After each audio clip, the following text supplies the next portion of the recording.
এটা সম্পূর্ণ পরিকল্পিতভাবে আজকে নৃশংসভাবে আজকে 57 জন কর্মকর্তাকে শেষ করিয়ে ফ্যামিলিকে নিয়েছিল। এখন বর্তমানে তিনি কাশিমপুর কারাগারে মৃত্যুদণ্ডের আসামি।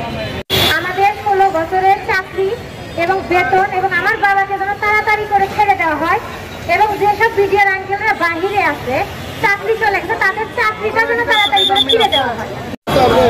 আজ বিডিআর ফ্যামিলির একজন নির্যাতিত বিডিআরের রয় বলছি, আজ আমাদের এই যে পরিণতিতে আমরা শিকার।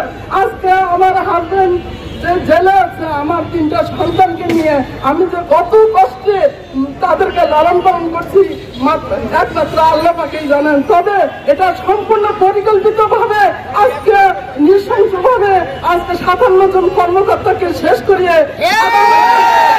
বিডিআর ফ্যামিলিকে, সাধারণ বিডিআর এই জুয়ানদেরকে আজকে পথে নামিয়ে দিচ্ছে। তাদের ফ্যামিলিকে আজকে তারা মানুষের কাজ করে খাচ্ছে একটা বিডিআর সৈনিকের বউ।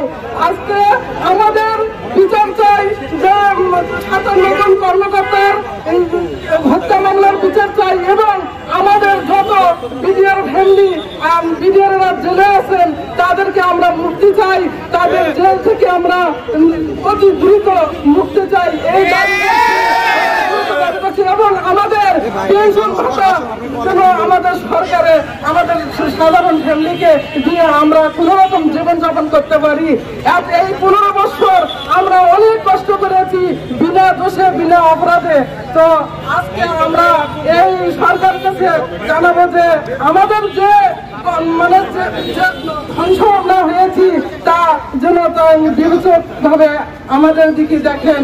আমরা অনুরোধ রাখছি আমাদের এই 15 বছর বিনা অপরাধে যে জেল খাটছে তার বিচার চাই, এই বিচার চাই এই সাধারণ কাছে।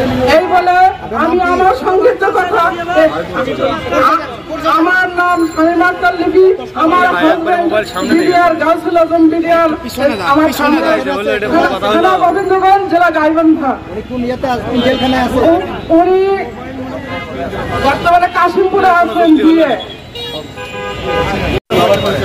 আমার বাবা বিডিআর বজলুর রশিদ, উনি 36 ব্যাটালিয়নে নিয়েছিল।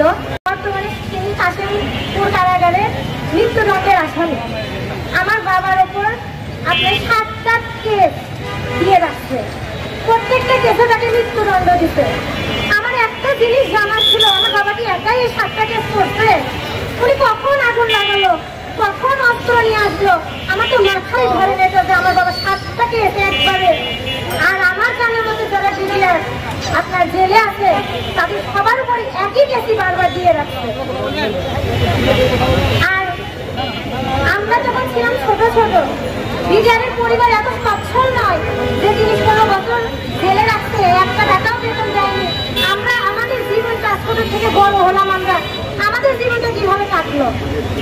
16 বছর হলে আমরা যে কষ্টে আছি এটা বলার ভাষা আমাদের মুখে নাই। আমি চাই আমার বাবা যেন এখন যেন মুক্তি দেয়। আমরা আর যারা যেসব বিডিআর চাকরি চলে গেছে মুক্তি চাই। আমরা 16 বছর পর আর কোনো শর্ত চাই না। আমরা চাই না যে আর একদিন আমার বাবাকে রাখা হোক জেলে। যে জেলে থাকে সেই বোঝে, আর যার পরিবার জেলে থাকে বাবা ছাড়া বড় হওয়া যে কত কষ্ট সেটা আমরা জানি। আমাদের 16 বছরের চাকরি এবং বেতন এবং আমার বাবাকে যেন তাড়াতাড়ি করে ছেড়ে দেওয়া হয় এবং যেসব বিডিআর আঙ্কেলরা বাহিরে আছে চাকরি চলে গেছে তাদের চাকরিটা যেন তাড়াতাড়ি করে ফিরে দেওয়া হয় আপনাদের মাধ্যমে। আমার নাম সামিয়া রশিদ, আমি বিডিআর বজলুর রশিদের মেয়ে। আমাদের বাসা কলোনি।